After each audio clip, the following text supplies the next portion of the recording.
রোহিঙ্গা সংকট সমাধানে কক্সবাজারে 3 দিনের আন্তর্জাতিক সম্মেলন চলছে। আজ এই আয়োজনে যোগ দেবেন প্রধান উপদেষ্টা ডক্টর মোহাম্মদ ইউনূস। দর্শক, সম্মেলনে আছেন আমাদের সহকর্মী মনিরুল সোহাগ, তিনি আমাদের সাথে এই মুহূর্তে যুক্ত হবেন কক্সবাজার থেকে। সোহাগ, যেমনটি একটু আগে প্রতিবেদনে দেখছিলাম, রোহিঙ্গাদের যে বিষয় প্রত্যাবাসনটা আসলে গুরুত্ব পাচ্ছে এই সম্মেলনে, আসলে কেমন মনে হচ্ছে সবকিছু মিলিয়ে আপনার?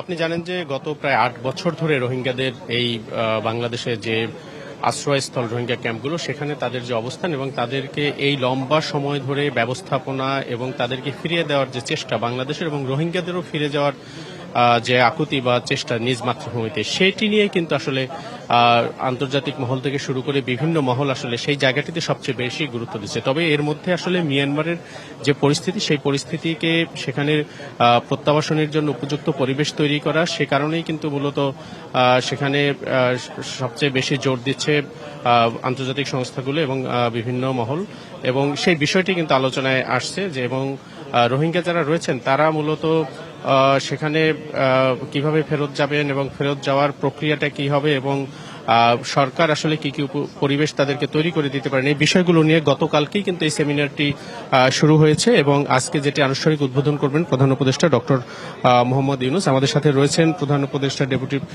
প্রেস সেক্রেটারি, তার কাছে আমরা জানবো। জনাব আজাদ মজুমদার, সেমিনারটি কালকে শুরু হয়েছে এবং গতকালকে যে সারা পাওয়া গেছে আন্তর্জাতিকভাবে, আজকে আরো গুরুত্বপূর্ণ ইস্যুগুলো আছে।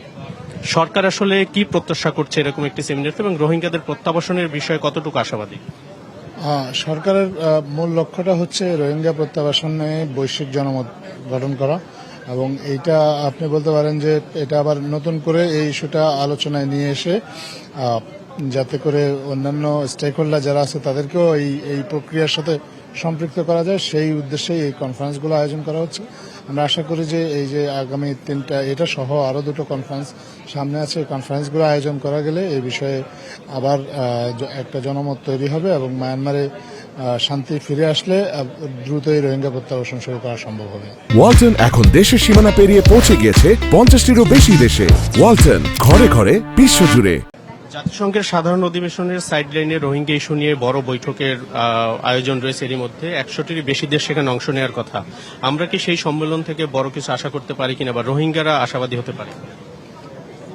অবশ্যই রোহিঙ্গা ইস্যুটা তো আন্তর্জাতিক সম্প্রদায়ের কাছে গত কয়েক বছর এক ধরনের মৃত একটা ইস্যু হয়ে দাঁড়িয়েছিল। এখন বিষয়টা আবার আলোচনায় আসছে।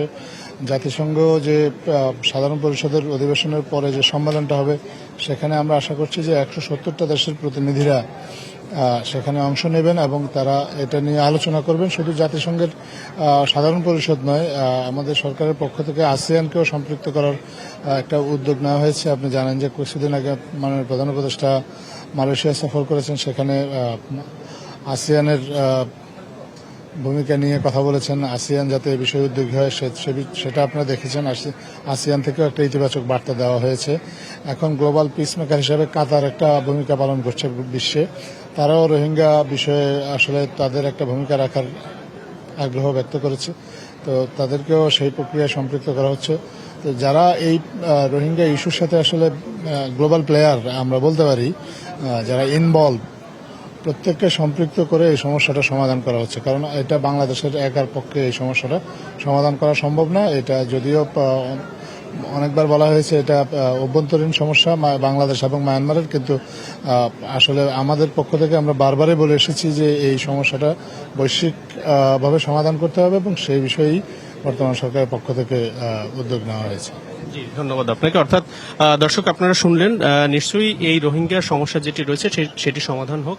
এটি রোহিঙ্গা জনগোষ্ঠী যারা রয়েছেন তারাও তাদের নিজ দেশে ফেরত যেতে চান, এবং যতদিন পর্যন্ত এই ব্যবস্থাপনাটি চালাতে হচ্ছে বাংলাদেশকে, সেক্ষেত্রে যে সহায়তা আন্তর্জাতিকভাবে রয়েছে সেগুলোতে যাতে আরো পরিপূর্ণ বা জোরদার করা হয়, এই বিষয়টি কিন্তু এই আলোচনায় উঠে আসবে। তো সব মিলিয়ে আমরা রয়েছি। নিশ্চয়ই কিছুক্ষণ পরে আজকের আয়োজনটি শুরু হলে সেটি আমরা সরাসরি দর্শকদের সামনে উপস্থাপন করব।